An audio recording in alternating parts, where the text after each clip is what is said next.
Swati Maliwal ji, Delhi commission for women क्या कर रही है इस पूरे इशू को, किस तरह से आप देख रहे हैं? सबसे बड़ी चुनौती तो अब यही है कि आफताब को हर हाल में सजा हो, अगर वो दोषी है तो। क्योंकि देखिए ना, हमने देखा है हाल ही में बलात्कार का, गैंग रेप का मामला, बच्ची की जान चली गई, सुप्रीम कोर्ट में जाकर इन्वेस्टिगेशन और सबूतों की कमी की वजह से जो एलेज्ड रेपिस्ट थे उन्हें रिहा कर दिया गया। हर किसी का दिल टूटा, लेकिन कोई कुछ नहीं कर पाया।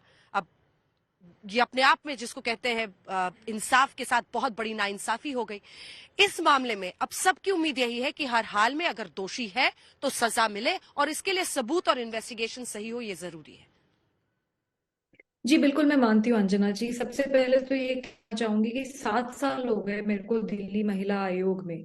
ये अब तक का मेरे टेन्योर का सबसे डराने वाला और दिल दहलाने वाला इंसिडेंट है, केस है।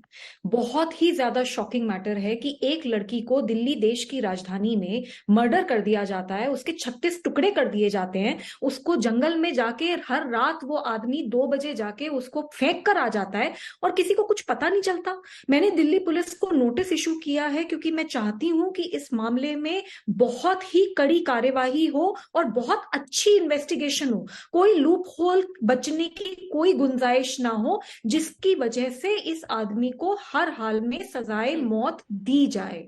साथ में मैंने दिल्ली पुलिस से ये भी जानने की कोशिश की है, क्योंकि ये सुनने में आ रहा है, जैसे कि अभी श्रद्धा के दोस्त ने बताया कि किस तरीके से आफताब उसको सिगरेट से दागता था। तो मैं ये जानना चाह रही हूँ कि क्या दिल्ली पुलिस के पास कभी कोई कंप्लेंट नहीं आई श्रद्धा की तरफ से? हो सकता है कोई कंप्लेंट आई हो डोमेस्टिक वायलेंस की, हो सकता है कोई सेक्सुअल अब्यूज की कंप्लेंट आई हो, कोई ब्लैकमेल की कंप्लेंट आई हो, और इतनी सारी कंप्लेंट्स की तरह हो सकता है वो रफा दफा कर दी गई हो। तो मैं ये समझना चाहती हूँ कि क्या कोई कंप्लेंट आई, और अगर वो कंप्लेंट आई तो उसके ऊपर क्या एक्शन हुआ। साथ में ये भी जानना जरूरी है कि क्या ये इतने बड़े घटनाक्रम को अकेले आफताब ने अंजाम दिया, क्या कोई और भी लोग इन्वॉल्व थे? बिकॉज इन्वेस्टिगेशन अगर प्रॉपर नहीं होगी, इन्वेस्टिगेशन अगर स्मूथ नहीं होगी, स्ट्रांग नहीं होगी, तो मैं नहीं मान सकती कि कोई खास बदलाव हो पाएगा और इस आदमी को सजा दी जाएगी। तो इसलिए दिल्ली महिला आयोग इसी काम में इस वक्त जुट है। हम चाह और रहे अभी हैं भी जब स्वाति जी हम लोग बातचीत कर रहे हैं, महरौली में देखिए लोग इंसाफ के लिए कैंडल मार्च निकाल रहे हैं। अब मन में लोगों के हमेशा ये संदेह होता है, न जाने दिल्ली की सड़कों पर कितने घंटों हम लोगों ने खाक छान मारी, न जाने कितने कैंडल मार्च निकाले, लेकिन निर्भया में भी बरसों बरस लग गए। एक मां को देश की अदालतों में चक्कर पर चक्कर काटने पड़े उस निर्भया केस में, जिसमें हमने देश में कसम खाई थी कि मिसाल बनेंगे।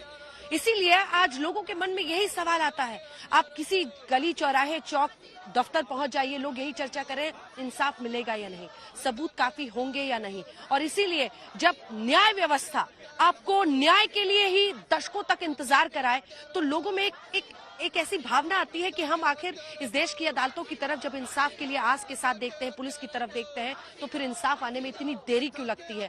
और इसीलिए शायद एक बार फिर इंसाफ की लौ हाथ में लिए कैंडल मार्च पर लोग निकले हैं।